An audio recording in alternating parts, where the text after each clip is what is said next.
Number 10.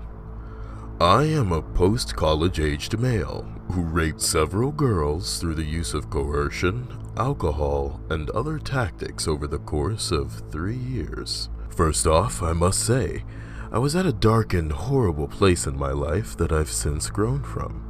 I'm ashamed of the person I was, and if the people who I'm close to now knew who I was, I would be ruined.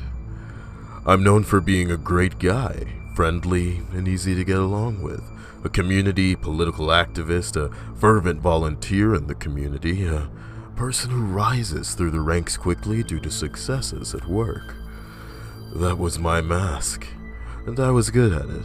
So good that maybe I convinced myself along the line that who was who I could really be. And that may have helped me change and stop doing what I did. I'm somewhat remorseful for what I did to those girls, but I don't think I could ever face them to apologize. I knew what I was doing was wrong, but I had this certain insatiable thirst that brought me to do what I did. I didn't know how to stop, and just when I thought maybe I could, I'd find myself back in my pattern, back on the hunt. I'm a good-looking guy, and I can get girls pretty easily. I'm currently married to a beautiful woman that I met during this time of my life. Not someone I raped, but someone who knew my mask during this time. So, after a while, it became boring to go after these sluts and sorority girls that would easily throw their cunt after you. I wanted the thrill of the chase, and that's what led me to forcing myself on girls. I would find attractive girls that were self-conscious about their looks. Girls who were pretty in their own unique way, but not the outgoing sort. Mostly introverts, and girls that didn't party or do wild things. Hopefully, a girl who was a bit damaged, had a shitty ex-boyfriend or family issues, came from a small shut-in town, that sort of thing. So when I showed interest in them, they'd be completely enamored. They'd almost be shocked that a popular, good-looking, and well-liked guy would be talking to them. I'd have that initial meeting at the library, a coffee shop, a work function, or a party where I had them convinced of what a great guy I was. I listened to them. I made them feel special, like they were a princess. Sometimes we might sort of hook up that night, kissing, making out, never anything more. The next day I'd call and see when they wanted to get together again. I'd feign some excuse for not going out somewhere, but having them come over late in the night. It was college, and not a lot of people had transportation off campus, so it was typical for people to come over and watch a movie or something on a date. They would come over, and I'd always make sure it was real cold in the room, cold enough so that when we started watching the movie, I'd say something about being chilly and grab a big fleece blanket for the both of us. We'd get kinda close and then maybe ignore the movie for some kissing. After a while, we'd talk some more, and I'd start edging my hands around the understrap of the bra, or maybe into their pants, just kind of playing on the edge to gauge her response. Some girls would stiffen up a little, and that's when you knew they didn't like what was going on. We were in my studio apartment, so the bed served as the couch, and it was easy to start sliding down throughout the movie, so we'd be laying down. It was then that I could turn around and get on top of her. The girls usually didn't know how to respond.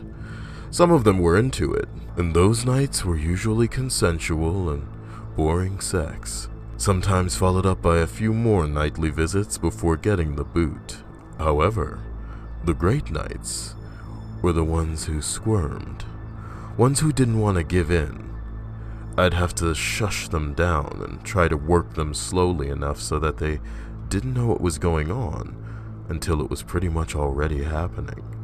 I'm a muscular guy, over 6 foot, around 200 pounds, and most of these girls may have been 125, 130. Really tiny and easy to pin down. To be honest, even remembering it now, the squirming always made it better. They didn't want it to happen, but they couldn't do anything about it. Most girls don't say no either. They think you're a good guy and should pick up on the hints. They don't want to have to say no and admit to themselves what's happening. Alcohol helped. Having a few drinks during the movie or doing a few jello shots that were prepared for a party that weekend would usually do the trick. The aftermath was always different. Some girls left about 15 minutes after. Some girls would stay until morning and then leave.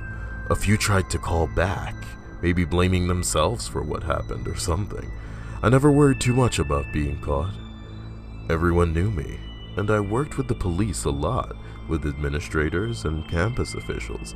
I was on a first-name basis with the chancellor and the president of student affairs, so if anything came down to a he-she said, I figured I'd be in the clear. Having her come over to my place also made it seem less predatory, as she came into my domain and could leave at any time. Okay, Kyle here, and go ahead and feel free to get as angry as you like in the comment section, but allow me to offer my 2 cents that nobody asked for. Obviously, this is a terrible series of events that have unfolded, and as unfortunate as it is, I feel that both parties are unfortunately responsible for what went down. But Kyle, no means no. He should have heeded how she felt. However, she did put herself in a situation at night, one-on-one, with this guy, and especially the situations where she chose to freaking drink, you know what I mean? Like, by definition, you becoming inebriated takes control away from you. I'm not saying she was begging to be raped, those are 2 different statements. I'm saying, look out for yourself. If you don't trust a guy enough not to fuck you, what are you doing drinking, one-on-one in his presence, at night, at his place, okay? He's obviously in the wrong for having overpowered this tiny little girl. Sure, she feared for her life and was so paralyzed with fear that she couldn't fucking scream. But at the same fucking time, if you don't trust a guy enough not to fuck ya, don't put yourself in compromising situations with him. And if you're gonna, protect yourself. Protect yourself, okay? You know what I'm talking about. Get as mad as you want, nigga, I don't care. You know, at least remember what the fuck I said so shit like this doesn't happen to you. Let these hoes be an example, because it's a goddamn shame that shits like this just gonna keep unfolding. Because instead of you doing something about it and changing the way in which you act, right, you're just gonna like have a fit and be upset that I'm saying shit like this to you. Oh my god, how can you fucking say that? She didn't want to be overpowered by some guy. Number 9. It was toward the end of my sophomore year of high school, and this girl and I, let's call her Sue, had been quite good friends for roughly 4 years or so. Anyways, Sue had always been quite flirty. She was a cop's daughter, and I feel that led to her being a bit rebellious. I remember instances from years ago, possibly 8th grade or freshman year, where she had made jokes about different bras or thongs she was wearing, and was always freely talking about sexual desires and experiences. She just had this unusually sexual way of carrying herself. I don't know if anyone knows what I'm talking about, but she'd kind of leave her mouth hanging open, bend over for quite a bit, almost unreal porn star-like. The thing was, she was quite attractive as well. Short, blonde, well endowed, pretty eyes. Not necessarily a perfect 10, but very good looking. But between the 2 of us, nothing ever really happened, except maybe some friendly flirting. The second semester of sophomore year comes along, and we had study hall together in the library. Earlier in the year, Sue had gotten in trouble for giving some guy a blowjob in a closet near the music department. Nothing really came of it except some minor suspensions for the 2 of them. She would often bring this up though, talking to me about the event, not the consequences, but the details of the sexual act. When putting on chapstick, she would, out of nowhere, note the similarity it had to cum on her mouth.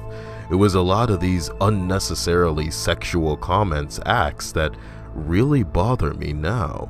Is she gonna set you up, nigga? What do you want? As the semester progressed, our relationship seemed to really begin heating up. I'd be sitting at a computer in the corner and she would pull up a chair next to me, asking me questions about algebra or biology, and really be quite close. This was where a lot of the leaning over cleavage shots started happening. More and more often, I'd find her sitting by my side, leaning over at me, looking at assignments, then staying close, our legs pressed together, with her hand rested on my knee or thigh. More and more progressively, the encounters would get more feely. Leaning over to look at math questions required her to press her chest against my shoulder and lean on my upper thigh. Eventually, there reached a point where she was just starting to feel my leg, kind of tracing patterns, like tickling it, then slowly working her way further and further up. I don't remember exactly when or how it happened. From then on, she would really cut straight to the chase, sit down next to me, throw down a little Tudor-style foreplay, and work her hand up my leg at grabbing my dick. She would just kinda sit there, stroking it, not necessarily paying attention to it as if it were just normal. Sometimes, while making her approach, she would stare over at me, her mouth open, just looking deep into me. I fucking the shit out of my head. So we finally made sexual advances, or she had. Remember though, this was all happening in my high school library during study hall. Not a whole lot ever happened more than some dry groping. I wanted to take it further though. She had really begun to turn me on. I remember one day her telling me she was going to her locker to put some books away, so I offered to go with. The halls during class were much more private. We would kiss quite passionately. Yet again, she made the advance and grabbed at my cock. This time, however, slowly sliding her hand down my shorts. I think this was my favorite part. The fact that she would always initiate the encounter. Even when I was dating girls who would sit and talk about how they wanted to have sex, it always ended up me who had to start the kissing, caressing, playing with them. For the first time, I made a move on her, firstly playing with her large tits, then moving my hand down her stomach, rubbing the outside of her jeans. She had grabbed my other hand and placed it on her chest. These locker adventures happened a few times. A lot of it stayed in the library, then one day, a new study hall opened, and I ended up transferring to it where I had a lot more friends. Turns out my productivity also increased tremendously in this new study hall. I had never realized how badly she had been distracting me. This is where it gets interesting though. For testing, there was a week where the library was closed, so their study hall had to be joined together with ours. My new study hall was located in the workshop tech education department area, so it was now spring. The weather was amazing. The classroom was overflowing with 2 study halls, and so our teacher allowed us to somewhat roam. Some students would enjoy the sun, others working on construction projects in adjacent classrooms. Sue and a few friends typically went outside to do homework. Early in the week, I got the idea of how I had missed our interactions and how, unfortunately, they were never really too satisfying. So I went outside one day to ask for help on an assignment. We were all enjoying the sun and working together, but I wanted a chance to study alone, to see if she still had whatever feeling she had. So I mentioned my annoyance with all these bugs outside, and she offers that we just go in. Now when we get back to the classroom, it's still overflowed with excessive number of students, so now we really have a chance. We go into an adjacent classroom, connected with an open door. We sit at a back table together, just as before, and things start escalating. This time, things really heat up though. We were in a much more private environment, and we were kissing and groping like we just discovered hormones. At this point, I remember we were in a tech education department and roughly 15 feet from a dark room for photo development. I asked if she'd like to go in there. She agrees. We are now virtually alone. Her hand is down my pants and mine on my way down hers. Then she stops me, saying she's not quite comfortable with that. I'm a bit disappointed, but it doesn't bother me all too much. Then I remember back to that boy she got in trouble with. I asked if she'd want to blow me. She's hesitant, but I lay out some smoother talking. She agrees and I get the blowjob of my life in a dark room at school. Towards the end though, before I had finished, she starts saying she'd like to stop and she's getting dizzy. Not thinking much of it, I jokingly reply, "You'd probably be less dizzy on your knees," given that she'd been bending over until this point. She agrees, but not much longer after that, she says she'd like to stop for today. I didn't want to be the kind of guy who pressured girls, so I said it was fine and we went back to the table. I remember how we continued our math, joking around and even kissing once more before the end of class. Now, with a story like this, you can hopefully understand my surprise when a police officer shows up at school 2 days later asking to question me. I agree, not knowing the meaning, and go with him to the police station. I'm going to make this part quick now. He basically starts casually asking about my relationship with Sue. I don't say much though, wanting to avoid the aforementioned suspension. In the end, I'm charged with 2 felonies and a misdemeanor. Throughout the court process, much of this was dropped. By the end, I was backed into a corner by the DA, who was receiving pressure from Sue's dad, the cop, remember? And eventually accepting a plea deal, charging me with 4th degree sexual assault. Too long didn't read? Girl at school makes advances on me over the course of months. Things escalate, blowjob.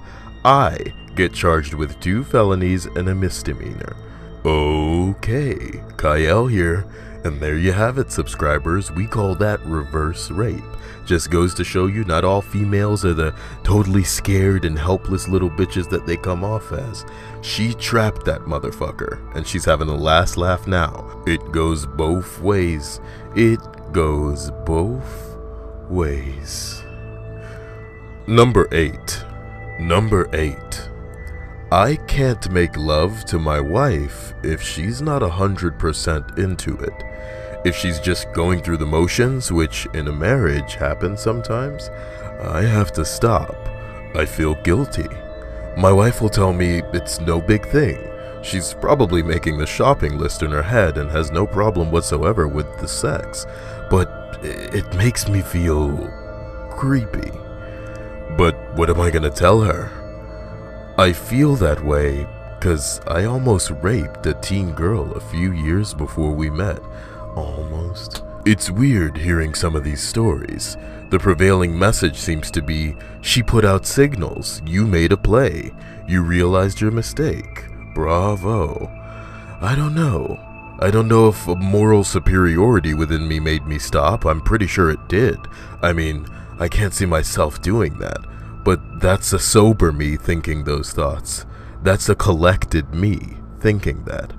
I'm sure there's a part of me that gutlessly thought, she will tell, and there's no way a 22-year-old drunk guy's going to be able to explain that it wasn't rape. I don't know. I just know that I am truly sorry to that girl. Looking back, she was just a teenage girl that thought I was a nice guy, harmless even, and I forced myself on her in her own bed. That's skeezy. Oh God, guys, get over this shit. Get over this shit. Number 7. We went into her room and began to undress with what started as consensual. As we did, she seemed preoccupied. We jumped into bed, little of this, little of that. Slowly, as things progressed, I can't recall what happened. I honestly can't. It's not that I'm scared or afraid. I really don't remember. All I remember is she was crying. She was having a flashback from her father raping her. I remember pulling off and she kept crying. I then do remember doing something I'm probably most ashamed of. I asked her to finish me off. My hormones were going insane. I didn't have any empathy in my heart at that moment, just my own concerns. She wasn't a person anymore, just a path, a tool, a means to an end. Then, once again, I can't remember. I don't remember what happened. I never asked her. I almost don't want to know. But I know I got off. Holy shit, this one's kind of fucked up. Oh my god. Kinda, Kyle, not really fucked up. Look, it's like, okay, there are plenty of guys out there who are looking for tools, you know what I mean? Just hoes to lay flat and get used. And the worst part is, there are women out there who are looking for exactly the same thing. Why people can't just find people that they link up with is the main question. I feel like these are stories from before the internet, or from people who don't understand the internet, or just linked up with people they were stupid enough to, you know, be close to at the time, you know. Oh, he's in my class, he must be a great guy. Number 6, I was a freshman and hooking up with this girl who got naked in bed with me, then said no. I think she just wanted to do oral. I was extremely horny and already close to doing it, so I ignored her and did it. She realized what was happening and tried to clamp her leg shut, but it was too late, and I was much stronger than her. She kept whispering no, but I ignored it. Lasted maybe a minute, 2 tops, no condom. That was stupid. When I finished, I fingered her until she came or faked it. Hooked up with her a few more times. I rationalized the first time through the other times, but I know that's a pretty shitty thing to do. Other times I used a condom and she didn't say no, but she seemed uncomfortable, except with the fingering. Now, I feel terrible about it and wish I hadn't done it. A while ago I saw a thread where someone said an erect dick has no conscience. Very true.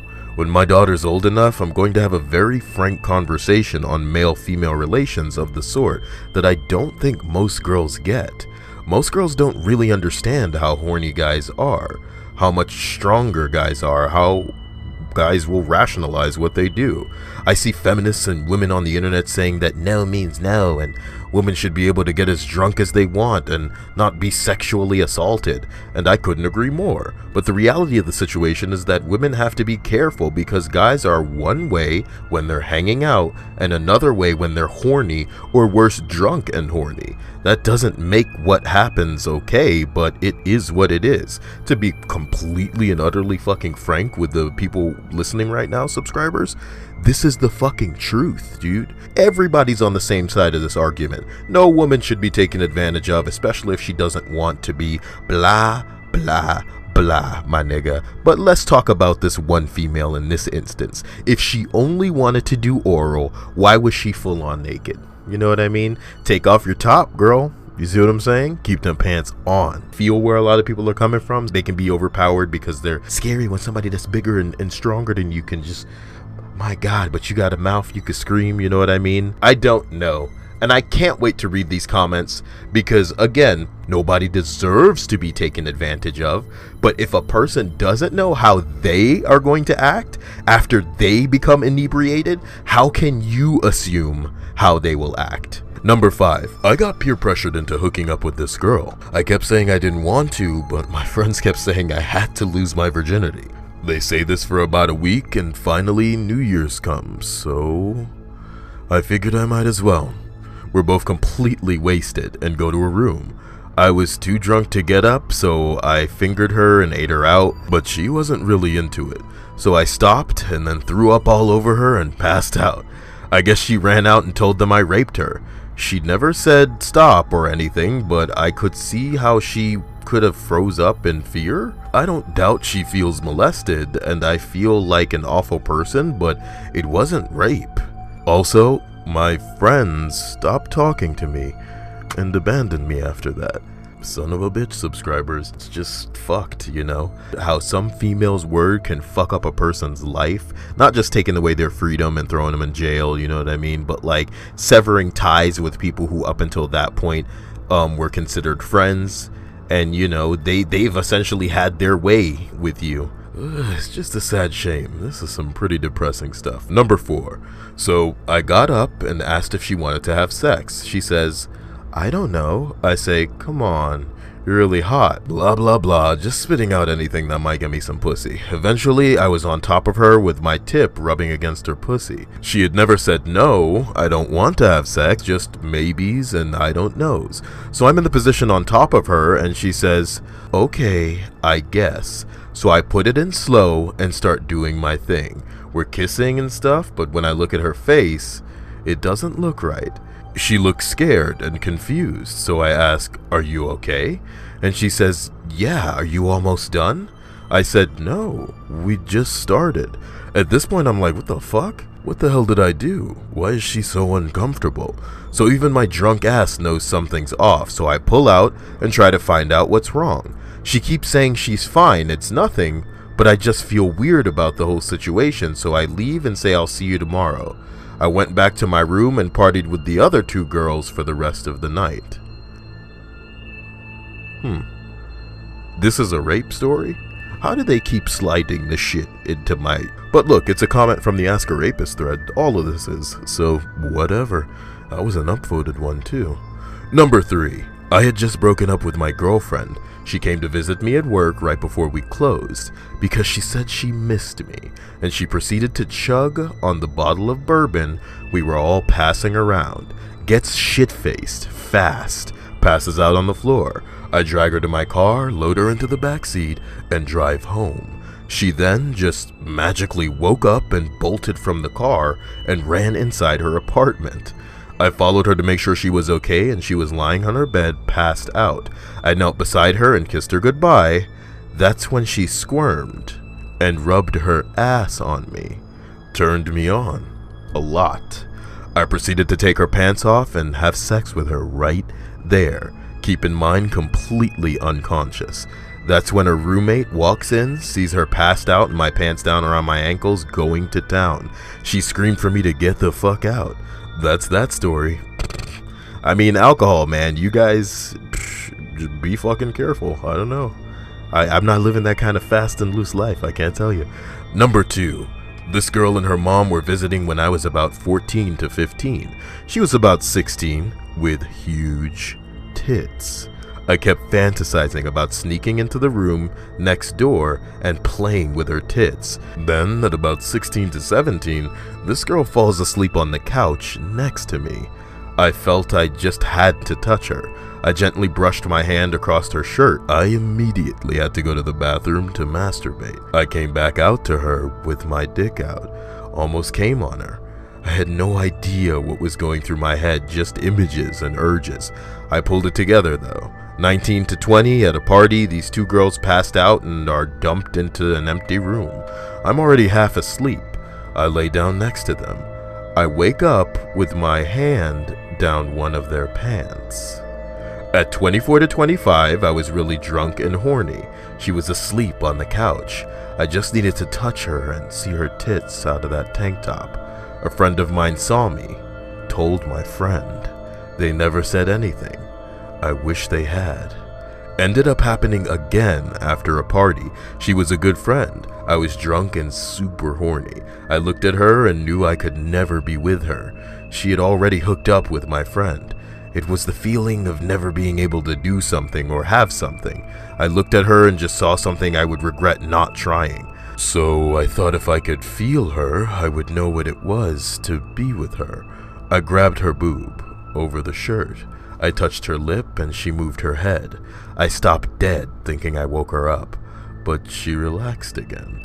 I started going upstairs and felt a sudden urge to lift her skirt. I ran my hand across her ass, between her legs. I was so drunk I turned on the lights to get a better look, then quickly realized that it would wake her up and turn the lights off. But it did wake her, and she got up and ran out. I woke up feeling the worst feelings about myself and my actions. I couldn't believe I could let myself go as far as to molest a good friend. I have never had many friends, she told at least some of my friends and my roommate. He kicked me out, and I lost all my friends. You touched some girls? Jesus Christ. Number 1. She was really tired, so she said she wanted to stop and sat down a little ways away. I said okay, thought for a minute, and went back over to her. Being the genius I am, I thought, hey, I'll do the work for her. I rolled her over, got on top, and put my dick on her face. She put it in her mouth for a second, I think. I'm honestly not sure. And I started to finger her. She had a tampon in. I guess that's why she was tired. Period stuff. And she mumbled something. Much later, I realized she said, no, very quietly. She ran to my bed and didn't want me to touch her. I didn't understand what happened. This hypersexual person who had offered to give me head suddenly didn't want to touch me. Well, there you go. 10 of the most upvoted stories on the Ask a Rapist thread from Reddit. I know you guys would love to have read those comments, because the comments are what got that thread fucking deleted. Like, everybody was coming in and going, that's not so fucking big a deal. And then everybody was like, Oh my god, what are you talking about? Not a big deal. That was non-consensual. You are a monster. and the guys were like, yeah, well, I don't know about all that, man. It was honestly pretty ridiculous. If you try to go to that thread now, it's a fucking graveyard. But that's the way the world works. It's a shame we just don't have a real place to discuss our feelings freely. Like perhaps the comment section on a YouTube video such as this one. See you guys later. Shoot, I gotta go get smashed. Thanks for listening. If I sparked joy, hit me with a like and subscribe. I make new videos every day. Till then, check out another video or leave a comment. I love you. Have a great day, you exquisite unstoppable person.